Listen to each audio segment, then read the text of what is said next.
Act பண்ண கூடாது. நம்மளும் வயிறு வலிக்கிற மாதிரி நடிச்சிட வேண்டியதுதான். ஸ்வேதா, ஸ்வேதா, என்னாச்சு? அக்கா, என்னன்னு பாரு. ஸ்வேதா, வா போலாம். சீக்கிரம் போலாம், வா.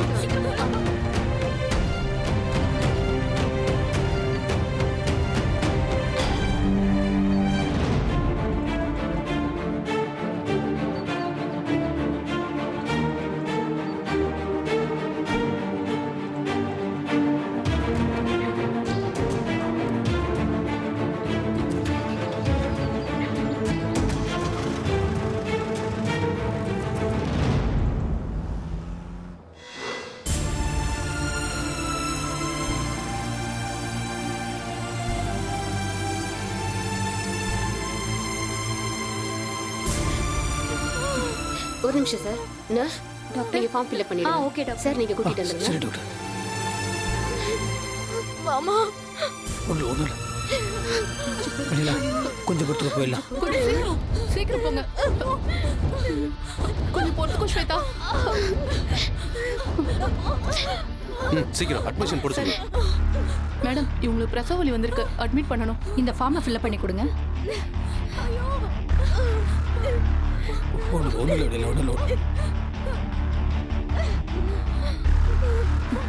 இந்தாங்க மேடம். அண்ணா, வெண்ணிலா, அப்புறம் ஒரு வழியா ஹாஸ்பிட்டலுக்கு வந்து சேர்ந்துட்டேன். என்னோட வாழ்த்துக்கள். தொட்டா எதுவுமே ஒட்டிக்காது வெண்ணிலா. சரி, உனக்கு தான் என்ன வாழ்த்துறதுக்கு மனசு இல்ல. ஆனா எனக்கு பெரிய மனசு இருக்கு, நிறைஞ்ச மனசு இருக்கு.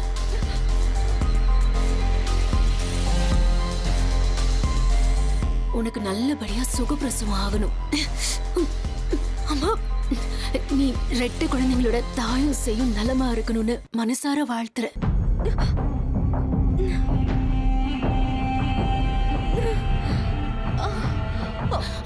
அட இருங்க மாமா, ஏன் அவசரப்படுறீங்க?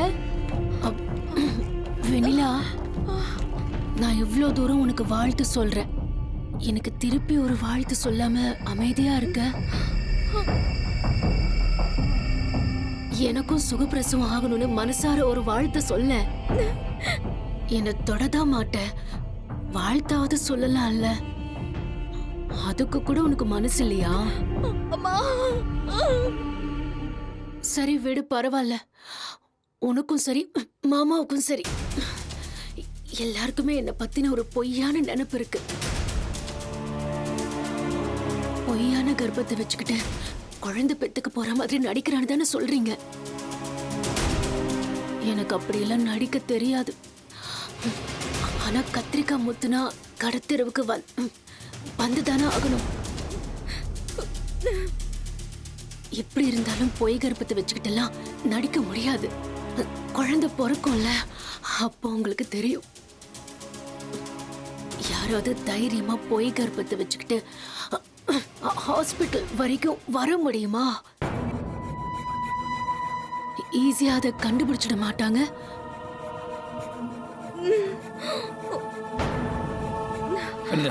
நம்ம போலாம். இருங்க மாமா, இருங்க.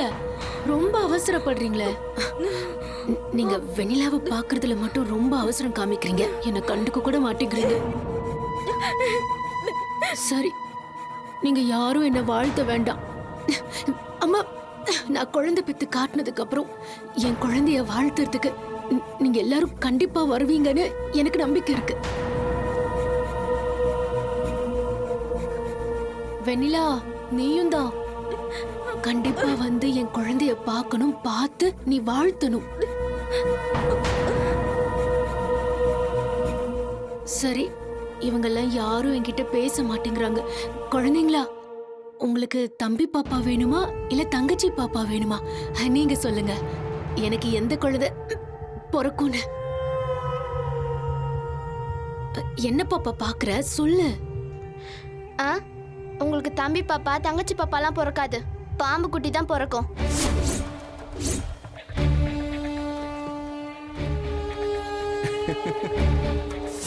கரெக்டா சொன்னடா. கையிடு. ஐயோ சார் போலாம் சார் ரூம் சரி ரெடி சிஸ்டர்.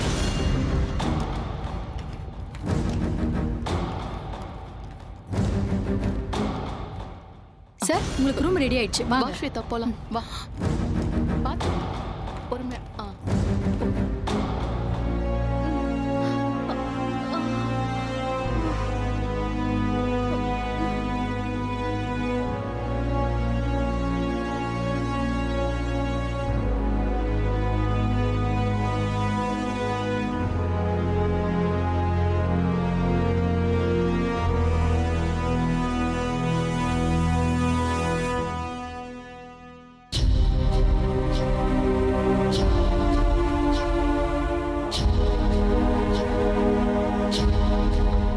மானிட்டர் பாத்துக்கோங்க. Okay doctor. டாக்டர் வெண்ணிலா எப்படி இருக்கு? நீங்க உங்க ஹஸ்பண்ட் தானே? பிரஷரும் பல்ஸும் ரொம்ப லோவா இருக்கு. எப்படி இப்படி ஆச்சு? இவ்வளவு மோசமான கண்டிஷனுக்கு அவங்க போற அளவுக்கு நீங்க விட்டுருக்க கூடாது. மாத்திரை மருந்தெல்லாம் ஒழுங்கா சாப்பிட்டாங்களா? இல்ல சரியா தூங்காம சத்தான ஆகாரம் எடுத்துக்காம விட்டுட்டாங்களா? இப்படி பலகீனமா இருக்கும்போது எப்படி 2 குழந்தைங்களை பெத்துக்க முடியும்? இல்லை டாக்டர், லாஸ்ட் வீக் செக்கப்புக்கு வந்தபோது கூட எல்லாமே நார்மலாக தான் இருந்துச்சு. அப்படியா? அவங்களோட ரிப்போர்ட்ஸ் எதுவும் வச்சிருக்கீங்களா?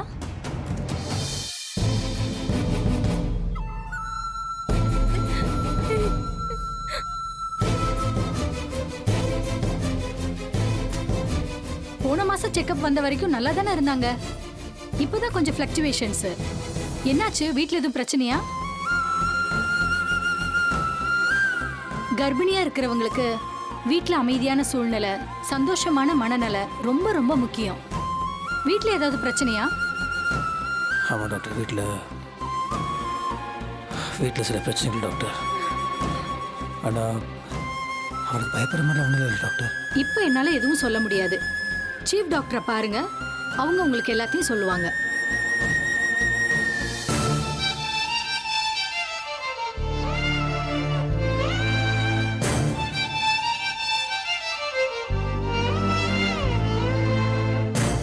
முத்து மாமா,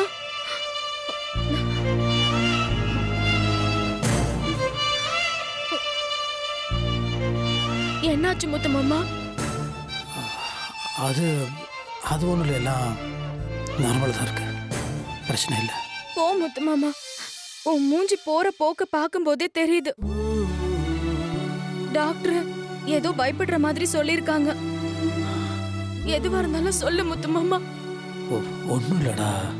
இங்க பாரு முத்து மாமா, நீ என் கூட இருக்கிற வரைக்கும் எனக்கு எதுவும் ஆகாது. சரி சரி, கொஞ்சம் வீக்காக இருக்கடா, பல்ஸில் கொஞ்சம் லோவாக இருக்கா. மாத்திரை மருந்துனா கரெக்டாக சாப்பிட்டியா? மாத்திரை மருந்தெல்லாம் கரெக்டா தான் சாப்பிட்டேன். அண்ணா, ஸ்வேதாக்கா எப்பத்துல இருந்து நடிச்சு தாலி வாங்கி உன்னை டார்ச்சர் பண்ணாங்களோ அதுல இருந்து என் மனசு ரொம்ப கஷ்டமாயிடுச்சு. நீ பட்ட கஷ்டத்தை பார்த்து பார்த்து கவலைப்பட்டே நான் இப்படி ஆயிட்டேன்னு நினைக்கிறேன். சாரிடா, அவன் என்னை டார்ச்சர் பண்ணிட்டே இருந்தாளா, அந்த டார்ச்சர் இருந்து எப்படி தப்பிக்கணும்னு பார்த்தனே தவிர உண்மையில இருக்க கவனம் செதறிடுச்சு எனக்கு. என்ன முத்து மாமா, ஏன் இப்படி எல்லாம் பேசுற? அதெல்லாம் ஒண்ணும் இல்ல. இல்லை, சீஃப் டாக்டர் பார்க்கணும்னு சொன்னாங்க. உனக்கு ஒன்றும் ஆகாது, இதை நான் உன்னை ஜாக்கிரதையாக பார்த்துருக்கணும் இல்லையா? உனக்கு என்ன ஒன்று ஆச்சுன்னா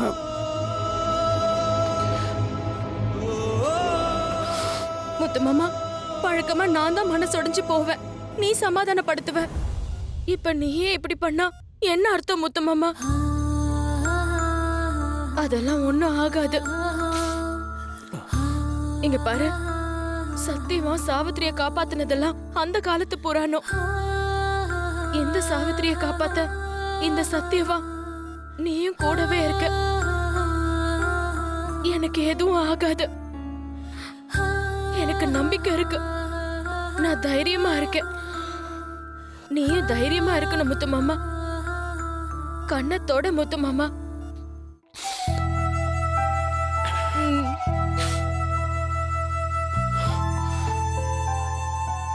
கொஞ்சம் சரி முத்து மாமா. சரின்னு சொல்றேன்ல.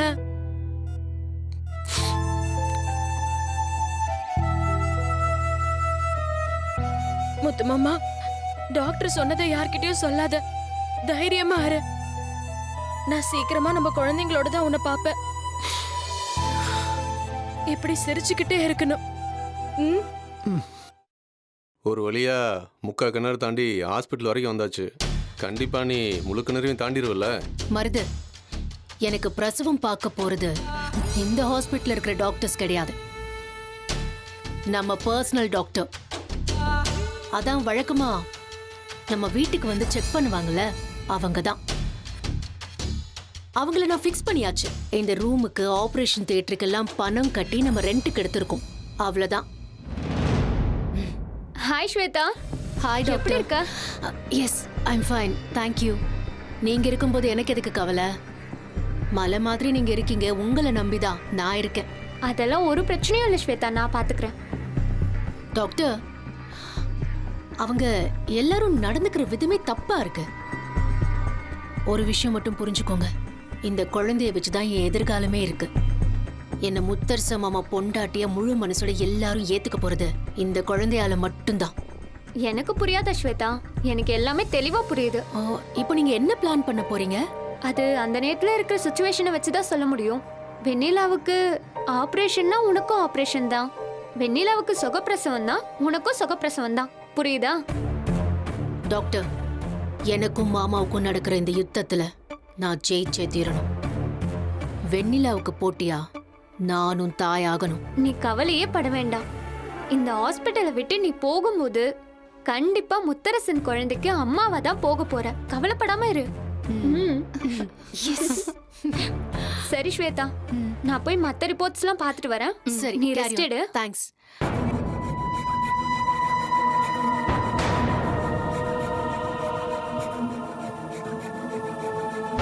சிம்ரன், இந்த நர்ஸ் தான் ஸ்வேதாவை பார்த்துக்கிட்டு இருந்தது. இவங்க கிட்ட கேட்டா டீட்டெயில்ஸ் தெரிஞ்சிடும்ல? தெரிஞ்சிடும், கேட்கலாம். சிஸ்டர் சொல்லுங்க. இல்ல, ஸ்வேதான்னு ஒருத்தவங்களை அட்டென்ட் பண்றீங்கல்ல, அவங்களோட பொசிஷன் என்னப்போ? சார், பிரசவத்துக்கு நாள் குறிக்கிறது தான் பாக்கி.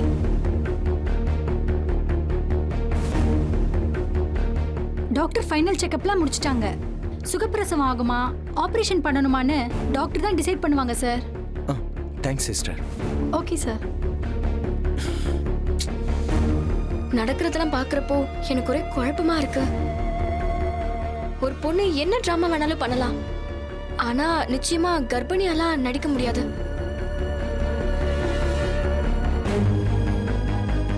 ஏன்னா ஹாஸ்பிட்டல்ல இத்தனை பேரு வந்து புலங்குற இடம், எத்தனை டாக்டர்ஸ் வருவாங்க, எவ்வளோ செக்கப் நடக்கும். அதையும் தாண்டி டெலிவரின்னு ஒன்று இருக்குல்ல, அதுல நடிச்சா கண்டிப்பா அவங்க மாட்டிக்க தானே செய்வாங்க. அதனால எனக்கு என்ன தோணுதுன்னா, உண்மையிலே ஸ்வேதா கர்ப்பமா தான் இருக்கா போல இருக்கு. ஏன் ஜனனி, இப்ப நீ என்னதான் சொல்ல வர்ற? அப்படி இல்ல, ஸ்வேதா சொல்றது ஒருவேளை உண்மையோங்கிற சந்தேகம் எனக்கு இப்ப வர ஆரம்பிச்சிருச்சு. அப்படியே போட்டேனா? அதிக பிரசங்கத்தனமா பேசாத. அறிவுல உனக்கு? அப்ப அண்ணன் தப்பு பண்ணிட்டாரு சொல்ல வரியா? சாச்சா, அண்ணன் வேணும்னு பண்ணாருல நான் சொல்ல வரல. அவருக்கு கண்ணு தெரியாம இருக்கும்போது அந்த சூழ்நிலையை பயன்படுத்திக்கிட்டு ஸ்வேதா. இங்க பாரு ஜனனி, வேண்டாம், அமைதியா இரு. இல்ல கார்த்தி, வாயை மூடுன்னு சொன்னேன்.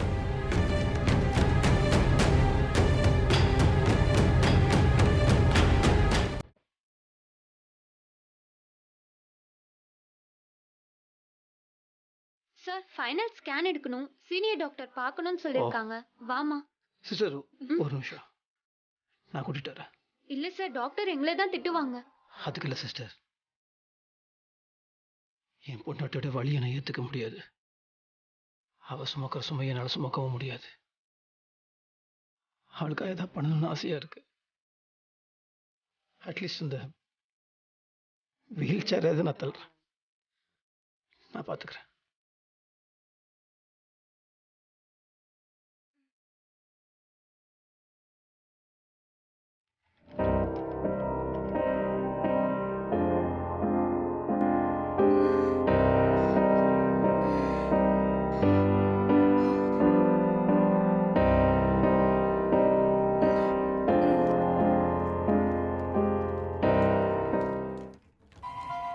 அண்ணி வராங்க.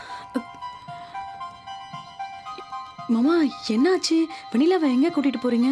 டாக்டர் ஏதாவது சொன்னாங்களா? அதான் அவர் ரொம்ப வீக்காக இருக்கா, பல்ஸ் ரொம்ப டவுனாக இருக்கு.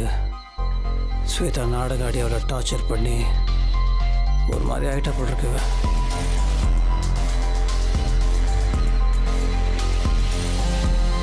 அதான் மறுபடியும் ஸ்கேன் எடுக்கணும்னு சொல்லியிருக்காங்க. அங்கே தான் போயிட்டுருக்கோம். என்ன நீங்க வார்த்தைக்கு வார்த்தை இதை நாடகம்னு சொல்றீங்க? நல்லா யோசிச்சு பாருங்களேன்.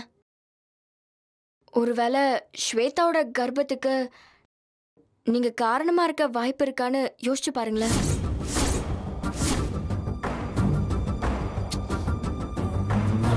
ஏன்னா ஒரு பொண்ணு பொய்யான கர்ப்பத்தை வச்சுக்கிட்டுலாம் இவ்வளவு தூரம் நடிச்சு ஹாஸ்பிட்டல் வரைக்கும்லாம் வர முடியாது. அவ கண்டிப்பா கர்ப்பம்னா அதுக்கு காரணம் வேற யாரா இருக்க முடியும்னு? நீங்களா இருக்க நிறைய வாய்ப்பு இருக்குல்லன்னு.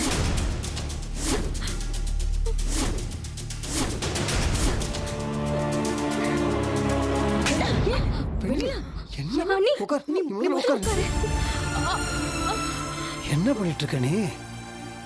ஜனனி சாரிம்மா. எதுக்கு முத்து மாமா நீ ஜாரி கேக்குற? உன்னை இந்த வார்த்தை சொன்னதுக்கு அப்புறமும் அவள வேண்டாம் ஜனனி, உன் அண்ணனை பத்தி இப்படி பேசுற? இங்க பாரு, அவரோட மனசு கரப்படியாத மனசு. ஐயோ அண்ணி, சத்தியமா நான் வம்பு இழுக்கணுங்கிறதுக்காக கேட்கல. நீங்க அண்ணன் மேல வச்சிருக்க நம்பிக்கை பாக்குறப்போ எனக்கு ரொம்ப சந்தோஷமா இருக்கு. ஆனா தயவு செஞ்சு நீங்க உண்மை நிலவரத்தை நீங்களும் புரிஞ்சுக்கணும்.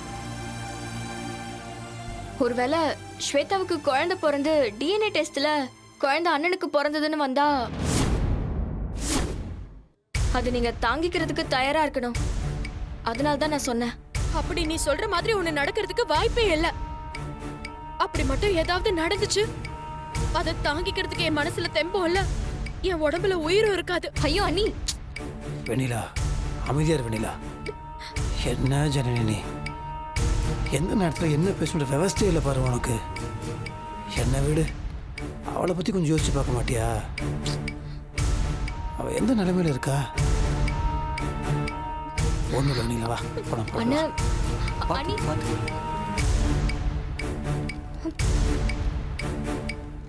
ஏன் ஜனனி இப்படி பண்ண? டாக்டர் தான் கூட்டு வர சொல்லியிருக்காங்கல்ல, அதுக்குள்ள உனக்கு என்ன அவ்வளோ அவசரம்? தேவையில்லாம வாங்கி கட்டிக்கிட்டேன். வெண்ணிலா அக்கா என்னைக்காவது உங்ககிட்ட கோவப்பட்டு பேசியிருக்காங்களா? இப்ப அவங்களே கை நீட்டுற அளவுக்கு வச்சுக்கிட்டேன். இதெல்லாம் உனக்கு தேவையா ஜனனி? ச்சே.